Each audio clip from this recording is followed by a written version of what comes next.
ভারতকে দেয়া বিশেষ সুবিধা মোস্ট ফেভার্ড নেশন বাতিল করেছে সুইজারল্যান্ড। এতে দুই দেশের বাণিজ্য ও অর্থনৈতিক সম্পর্ক নতুন করে চ্যালেঞ্জের মুখে পড়বে বলে ধারণা করা হচ্ছে। বিশ্ব বাণিজ্য সংস্থার নিয়ম অনুযায়ী কোনো দেশ যদি অন্য একটি দেশকে মোস্ট ফেভার্ড নেশন মর্যাদা দেয়, তাহলে সেই দেশকে শুল্ক ও বাণিজ্য সংক্রান্ত বিশেষ সুবিধা দিতে হয়।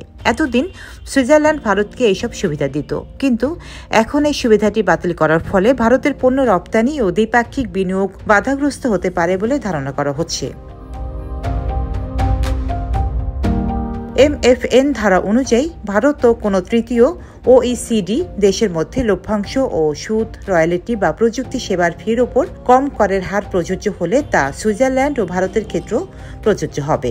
সুইজারল্যান্ডের অর্থ মন্ত্রণালয় জানায়, 2023 সালে ভারতের আদালতে MFN চুক্তির বিরুদ্ধে দেওয়া রায়ের কারণেই ভারতের বিশেষ সুবিধা বাতিল করা হয়েছে।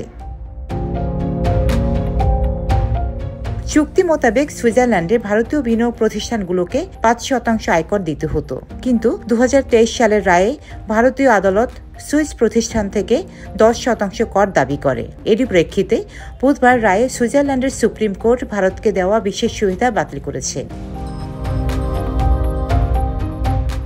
গত 11 ডিসেম্বর সুইজারল্যান্ডের ফাইন্যান্স বিভাগ জানায়, তারা ভারতকে প্রজ্ঞাপন ছাড়া আর MFN সুবিধা দেবে না।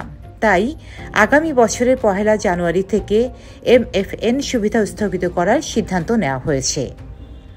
ডেস্ক রিপোর্ট, সাম্প্রতিক দেশকাল।